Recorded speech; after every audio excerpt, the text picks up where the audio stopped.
Hawara ndodhet në buzë të oazit të Fume, rreth 50 milje në jug të Kairos. Sot, duket si një grumbull rënojash në hijen e piramidës së zezë që po shemat. Por, 4000 vjet më parë, ky vend ishte i gjallë, dhe pikërisht në mes të tij ishte një ndërtesë që i bënte piramidat të dukeshin si lodra, labirinti. Historianët shkruan për të për 600 vjet, epoka të ndryshme, gjuhë të ndryshme, kultura të ndryshme, por të gjithë përshkruan të njëjtën gjë. Herodoti ishte atje rreth vitit 450 para Krishtit. Priftërinjtë që drejtonin kompleksin vepruan si udhërfyesit e tij. Ata e shoqëruan nëpër strukturën e sipërme. Ai pa mijëra dhoma të lidhura me rrugë kalime të ndërlikuara. Ai e përshkroi atë si intrikate dhe konfuze, një strukturë masive e projektuar për të mbingarkuar shqisat. Pra ishte një IKEA? Jo, ishte një qendër administrative dhe fetare e shenjtë, jo një dyqan mobiljesh. Nuk e di, mijëra dhoma, pa dalje, njerëz që endin duke qarë, hedh disa qofte suedeze, dhe atëherë kjo është IKEA. Herodoti tha se ndërtimi ishte përtej aftësisë njerëzore. E pash vetë dhe i gjeta më të madhe se çfarë mund të thonë fjalët, sepse nëse dikush do t'i mblidhte bashkë të gjitha ndërtesat dhe veprat e mëdha të prodhuara nga grekët, ato do të dukeshin inferiore ndaj këtij labirinti. Labirinti te i kalon edhe piramidat. Vetëm kati i sipërm ishte masiv, dhe rreth labirintit të dhomave ishin 12 dhoma të mëdha të quajtura oborret, secila përfaqësonte një nga qeveritë rajonale të Egjiptit, dhe struktura e sipërme ishte vetëm një pjesë e vogël e kompleksit. Priftërinjtë i treguan Herodotit për dhomat nën tokë, por refuzuan t'i tregonin. Vetëm priftërinjtë shkonin poshtë. Ata thanë se nivelet e poshtme mbanin varret e krokodilëve të shenjtë, të mumifikuar, të mbështjellur me liri me dhëmbë bronzi dhe sy prej bizhuterish. Po, shkëlqyeshëm. Tani krokodilët e vdekur kishin bizhuteri. Ka 2 lloje dhomash, njëra poshtë tokës dhe tjetra sipër, 3000 gjithsej. Por dhomat nën tokë ne dëgjuam vetëm sepse egjiptianët nuk ishin të gatshëm t'i tregonin, duke thënë se këtu ishin mbretërinjtë që ndërtuan fillimisht këtë labirint, dhe të krokodilëve të shenjtë. Mijëra dhoma sipër dhe poshtë. Ky dallim ka rëndësi. Amenemheti III lidhet me labirintin rreth vitit 1800 para Krishtit, por priftërinjtë nënkuptuan se ndërtuesit origjinal erdhën më herët, shumë më herët. 4 shekuj pas Herodotit, gjeografi romak Strabon shkroi se labirinti ishte atje dhe ende ishte në përdorim. Straboni ishte po aq i habitur sa Herodoti, por një tipar dallohej. Asnjë i huaj nuk mund të gjejë rrugën brenda ose jashtë pa një udhërfyesh. Por gjëja më e mrekullueshme është se çatia është bërë nga një gur i vetëm, pa dru apo material tjetër. Straboni pa një çati bërë nga pllaka guri masive, pa dru, pa traversa, vetëm miliona ton shkëmbi, duke fluturuar mbi kokat e tyre. Më shumë se 100 vjet më vonë, labirinti ishte atje. Historiani Diodor Siculus e shkroi për të, po e bëri edhe Plini i Plakt. Të gjithë njohin legjendën e Minotaurit, Theseut dhe labirintit. Është labirinti më i famshëm në histori. Plini i Plakt tha se labirinti famshëm grek ishte thjesht një kopje e lirë. Nuk ka dyshim se Dedali e miratoi atë si modelin për labirintin e ndërtuar prej tij në Kret, por se ai i riprodhoi vetëm 1/100 e tij. Herodoti, Straboni, Plini, Diodor Siculus, historianë të gjitha llojeve, përshkruan të njëjtën gjë. Nivele të ndryshme, mijëra dhoma, një labirint i pamundur, arkitekturë dhe ndërtim shumë përtej gjëje që njerëzit janë të aftë, dhe ka një detaj tjetër me të cilin pajtohen të gjithë historianët. Askujt nuk i lejohet të hyjë në dhomat nën tokë, dhe për 2000 vjet, askush nuk bëri. Përfundimisht, labirinti u plaçkit dhe u gërmua për gur. Arkeologët thanë se nuk ka mbetur asgjë nga labirinti i Havarës, veç se rënoja dhe rërë, nëse ka ekzistuar fare. O Zot, sa gaboheshin. Në vitin 1888, arkeologu më i famshëm i botës arriti në Havara.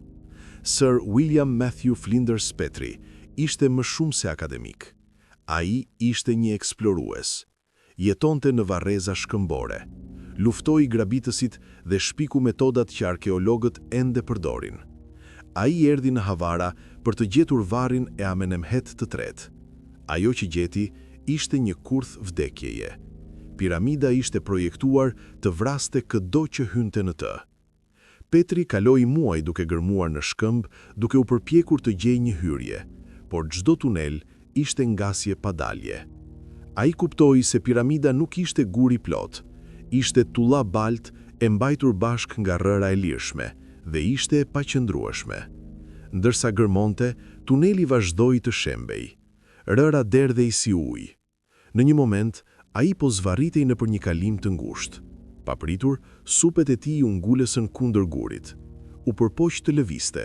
Ishte i bllokuar. Jo, jo, jo, jo, jo, jo, jo, jo, jo. Po më merr një krizë paniku vetëm duke dëgjuar këtë. Petri ishte i fiksuar në një arkivol guri. Kishte miliona ton tulla, rërë dhe balt, duke shtypur mbi të. U përpoq të thërriste ndihmë, por nuk mund të merrte frymë. Pastaj qiriri i shkoi. Por ky ishte Flinders Petri. Ai nuk u trondit, thjesht priti. Përfundimisht, një punëtor pas tij kuptoi se diçka nuk shkonte dhe hodhi një shkrepëse të ndezur nëpër tunel. Ajo shpërtim e shkurtër i dha Petrit orientimin që i duhej për t'u çliruar. Por ai nuk u dorëzua. Ndezi një qiri tjetër dhe u kthye brenda. Fillimisht provoi anën veriore, por nuk gjeti asgjë. Kështu mori një shans dhe hapi tunel në jug. Dhe pas vetëm disa këmbëve, gjeti një hyrje, dhe jo vetëm një vrim. Gjeti një derë me shkallë që çonin poshtë nën piramidë. Por tani kishte një problem të ri. Havara qëndron në një kanal pak larg Nilit. Sheku i vaditjeje ngritën nivelin e ujrave nëntoksore. Shkallët u zhdukën në ujë të kripur, të ndotur. Petri hyri gjithsesi. U zvarrit në përllum, errësirë dhe grumbu i minj. Kur më në fund hyri në kalimet e brendshme, uji ishte në gjoks. Gjeti dyje rrëshqitëse dhe kalime false. Gjeti gur masiv të varur nga tavani, të instaluar për të rënë mbi ndërhyrësit. Ju lutem mos, ju jeni duke prishur tensionin. Petri decaktivizoi kurthet një nga një. Kur më në fund aliti në dhomën qendrore, ajo ishte e gdhendur nga një blok i vetëm kuarciti të verdh. Çatia ishte bërë nga 3 pllaka kuarciti të bardh, secila me peshë 45 ton. Ishte një kryevepër arkitektorore dhe ishte bosh. Grabitësit e varrezave arritën atje fillimisht. Duke u ndjerë i dëshkuruar, Petri studioi fushën e rënojave pranë piramidës. Gjeti mbetjet e një ndërtese të madhe që mbulonte 70 akra. Petri kuptoi çfarë kishte zbuluar. Vendodhja përputhej me hartat e lashta. Dimensionet përputheshin me përshkrimet e lashta. Ai po qëndronte mbi themelin e labirintit të humbur të Havarës. Ai ishte i sigurt për këtë, por nuk kishte shumë atje. Kështu, Petri bëri paketat dhe u kthye në Angli. Ishte një zbulim i jashtëzakonshëm, por ishte i zhgënjur që labirinti kishte humbur. Por Petri harroi një gjë. Labirinti shkonte poshtë, në nivele të shumta. Ai mendonte se kishte zbuluar themelin. Ishte me të vërtet çatia. Labirinti nuk ishte shkatruar. Ishte pikërisht nën këmbët e tij dhe është ende atje. Louis de Cordier nuk ishte arkeolog.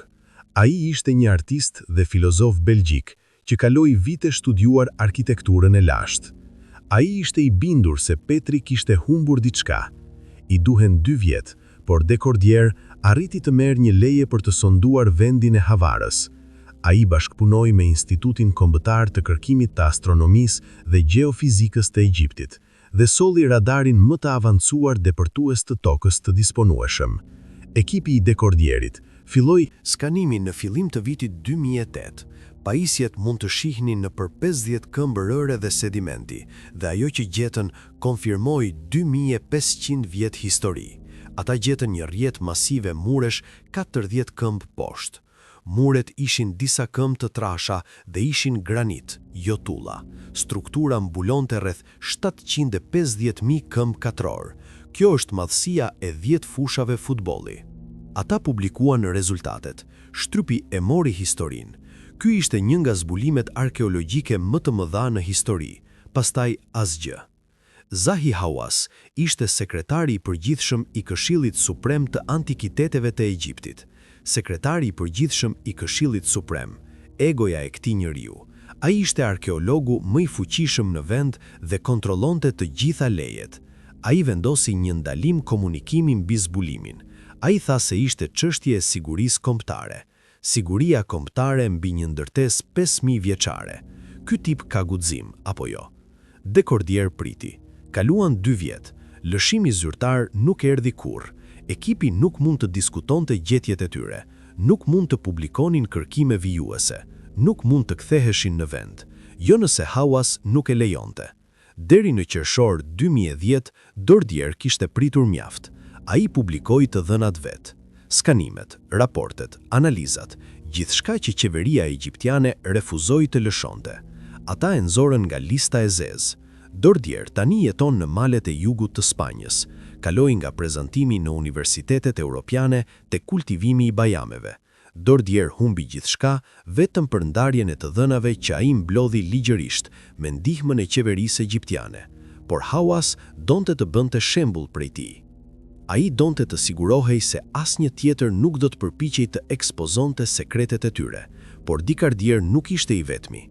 Nëse gjen diçka në Egjipt që sfidon kronologjinë zyrtare, nuk merr një çmim Nobel, ndalohesh. Në vitin 1993, inxhinieri gjerman Rudolf Gantenbrink dërgoi një robot nëpër një kalim të ngushtë në piramidën e madhe. Ai gjeti diçka që askush nuk e priste, një derë gëlqeroreje me doreza bakri. Ai bëri gabimin e të tregoi të botës. Hawass menjëherë ndaloi. Pastaj Hawass mori robotin dhe kredin, dhe ai ishte ai, Zahi, supozohet se zbuloi, por ai ka zbuluar gjithçka. Zbulova, zbulova, zbulova, zbulova. Tani rreth asaj që zbulova në gur, atë që zbulova, dua t'i tregoj gjithë botës çfarë zbulova, dhe zbulova gjëra të mëdha të rëndësishme. A janë online? Jo. Në librin tim Giza dhe Piramida. Në librin tim Giza dhe Piramida. Ndodhi përsëri në prill 2008, të njëjtin muaj që Dordier po skanonte në Hawara. Hulumtuesi Andrew Collins ishte në Giza. Ai ndoqi shënime të vjetra deri tek varri i zogjve. Collins gjeti një çarje në shkëmb që çonte në një dhomë masive. Ai dhe ekipi i tij bën disa qindra metra brenda në një sistem që drejtohej drejt piramidës së dytë. Ata gjetën dhoma dhe rrugë kalime. Ato u ngërdhidhen nga pjesa. Collins e raportoi. Gabim i madh. Hawass tha se shpellat nuk ekzistonin. Collins u ndalua nga vendi. Disa muaj më vonë, Hawass u filmua duke hyrë në të njëjtat shpella. Rregulla për të tjerët, por jo për Zahi. E shihni çfarë bëra atje?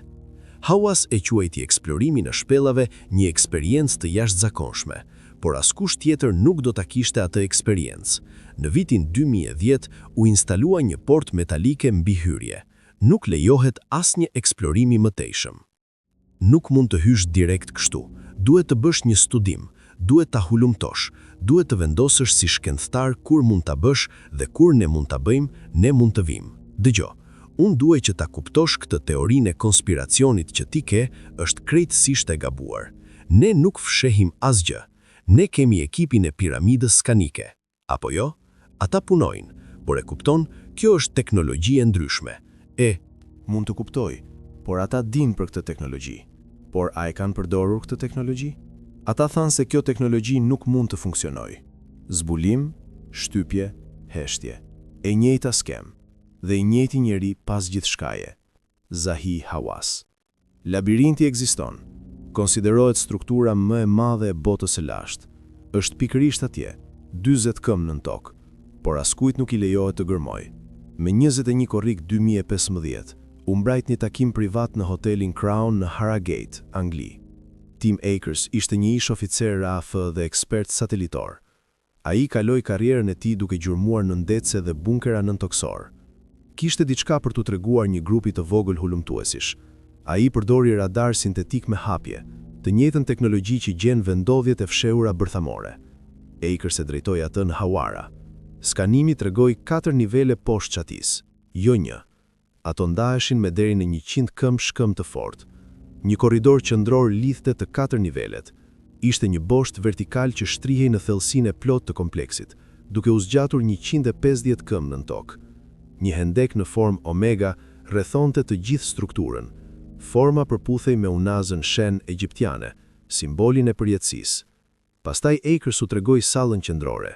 Niveli i fundit shtrihej 300 këmbë gjatë dhe 120 këmbë gjerë. Çdo nivel konvergjonte në këtë hapësirë, dhe në qendër të sallës Ishte një objekt i pavarur, matej rreth 130 km gjatë. Por këtu është ajo ku historia bëhet e çmendur. Sinjali i kthimit të radarit ndryshoi. Nuk reflektonte nga guri.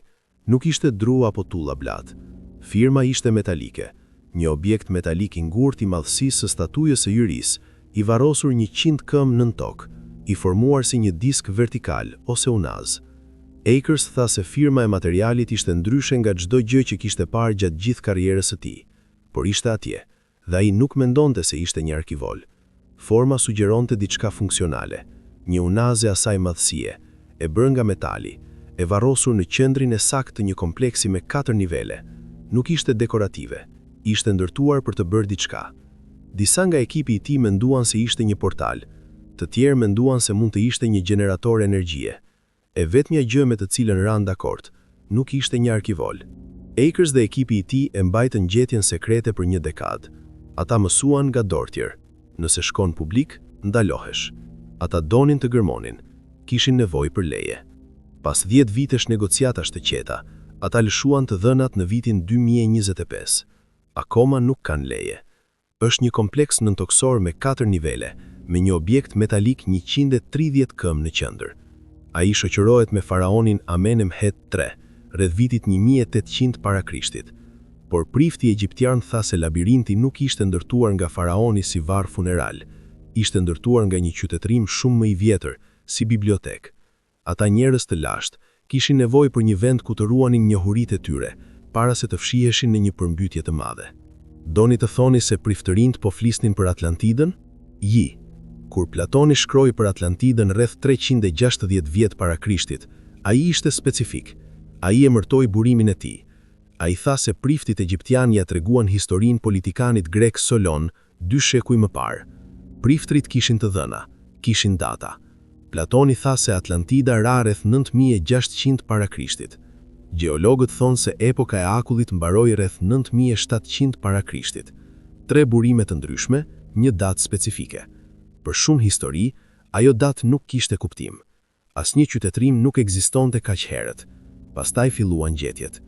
Rreth 9700 para Krishtit, periudha e Younger Dryas mbaroi.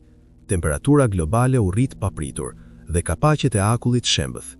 Niveli i detit u rrit mbi 400 fit. Anë mban botës u përmbytën, masat të tëra toksore u zhytën në val. Si guxoni. Çdo kulturë e lashtë kryesore ka mite përmbytjerie që datojnë pikërisht në këtë periudhë. Kultura të ndryshme, kontinente të ndryshme, pa asnjë kontakt, por ata tregojnë të njëjtën histori. Egjiptianët kishin versionin e tyre. Ata e quanin epokën para përmbytjes Zep Tepi ose koha e parë. Tekstet e piramidave flasin për të vazhdimisht. Këto janë shkrimet fetare më të vjetra në botë. Lista mbretërore e Torinos ka data dhe kohëzgjatje, sundimtar hynor që mbretërojnë për mirën vjet para faraonëve njerëzor. Kjo nuk ishte mitologji e paqartë, këto ishin të dhëna administrative. Arkeologjia kryesore e quan këtë simbolike. Ata thonë se perëndit përfaqësojnë koncepte, jo qenje. Pastaj ka tempullin e Horusit në Edfus. Tekstet e ndërtimit të Edfusit shtrihen mbi 300 këmb hapësir muri. Ato përshkruajnë ndërtimin e tempullit mbi themele nga një strukturë e mëparshme që ekzistonte para përmbytjes. Ato referojnë qenie që quajtura Shepti U. Këto ishin djegësit e Horusit që mbrinin pas një katastrofe të madhe që shkatroi vendlindjen e tyre. Ata gjithashtu përmendën 7 të mençur që erdhën me ta nga një ishull i gëlltitur nga deti. Këto nuk janë shkrime në papirus, këto janë gdhendur në muret e tempullit. Dhe këto tekste përshkruajnë çfarë bën këto qenie. Ato vendosën kodra të shenjta në të gjithë Egjiptin. Ato vendosën themele për tempuj në vendodhje të sakta. Ato sollën njohuri astronomie, arkitekture, matematike dhe mjekësie. Ato i mësuan njerëzit që do të bëheshin egjiptianët e parë. Tani kjo nuk lexohet si mitologji, kjo lexohet si histori. Tekstet e Edfusit përshkruajnë një qytetërim të humbur që solli njohurinë e Egjipt. Historianët kryesorë quajnë atë një histori të bukur.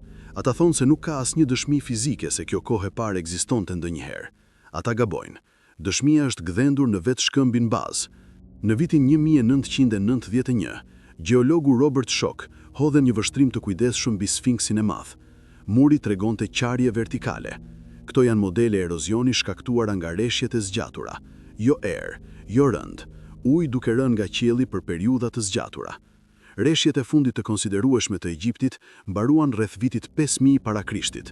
Shok vlerësoi datën minimale të ndërtimit për Sfinksën midis viteve 7000 dhe 5000 para Krishtit, por më vonë e shtiu atë vlerësim në vitin 1970 para Krishtit, bazuar në analizë gjeologjike shtesë.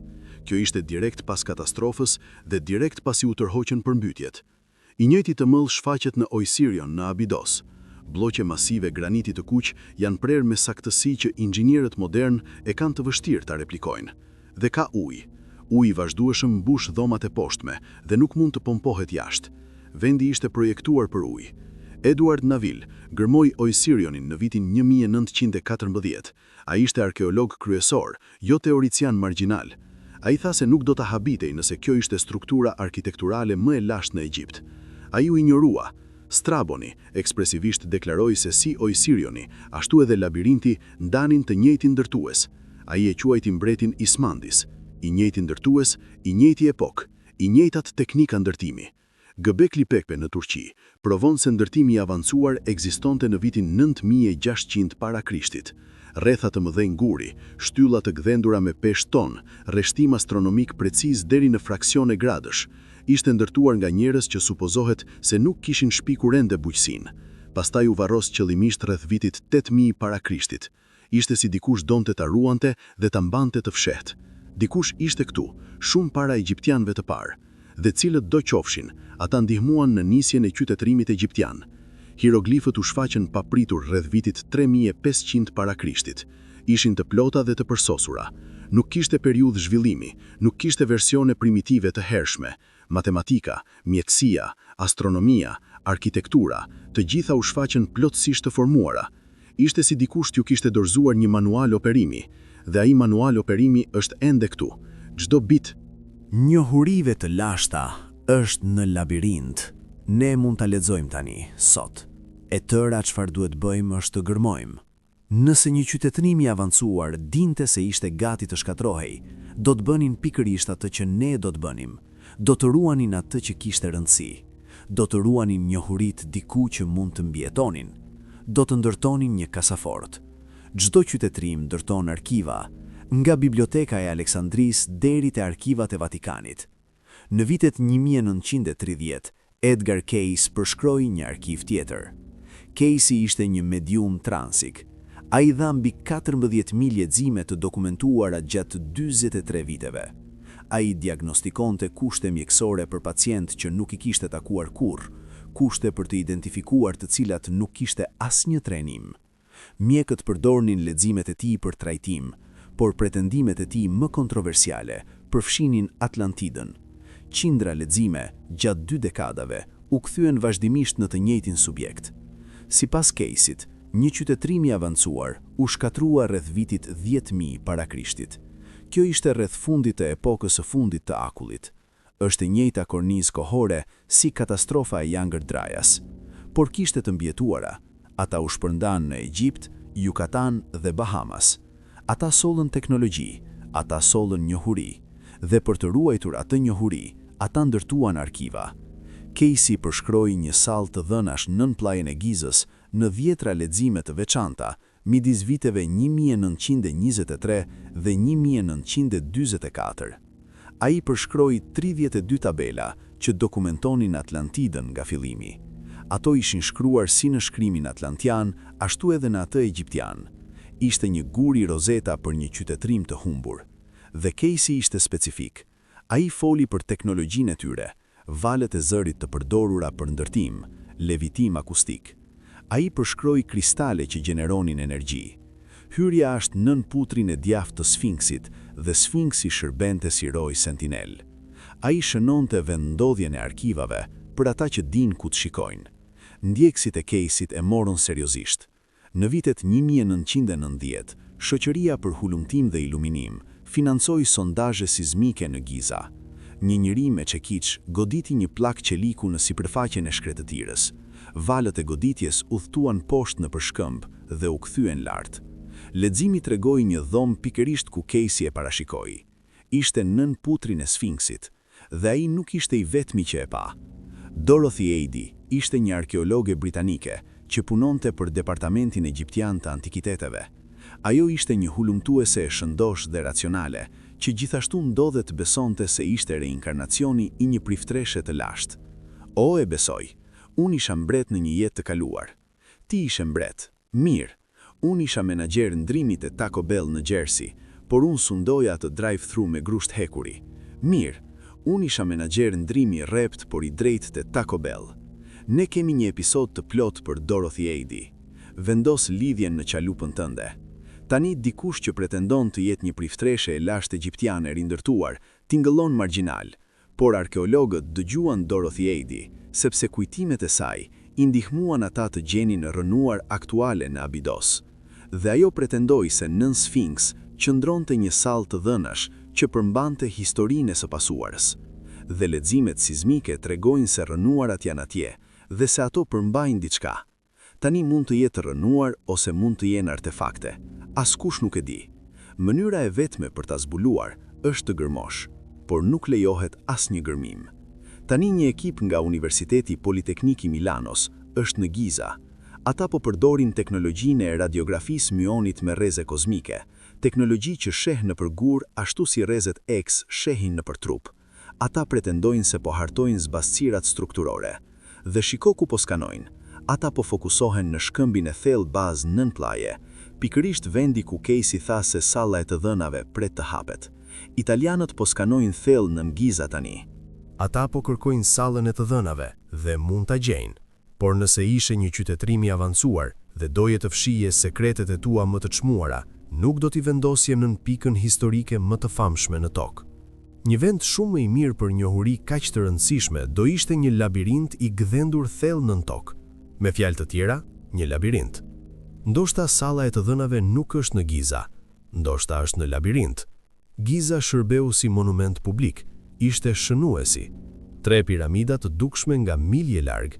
Të gjithë dinin ku ishte Giza, të gjithë ende e din, por nëse doje të fshije diçka, nuk do ta vendosje nën pikën historike më të famshme në tokë. Do ta vendosje diku më pak të dukshëm, diku me siguri më të mirë, diku të projektuar që nga fillimi si kasafort. 3000 dhoma nën tokë, të kontrolluara nga klima nga vetë toka, kushte të përsosura për ruajtje, të ruajtura nga priftërinjt për 2000 vjet. Një strukturë kaq komplekse sa ndërhyrësit nuk mund të gjejnë kurrë rrugën e daljes. Labirinti nuk ishte varr, ishte një depo. Historianët e dokumentuan. Nivelet e sipërme të sipërfaqes ishte qendra administrative e Egjiptit. Operacionet qeveritare ishin të dukshme për vizitorët. Nivelet e mesme mbanin arkivat fetare dhe varrimet e krokodilëve, për të cilat Herodoti foli. Niveli më i thellë ishte për ruajtjen e teknologjisë.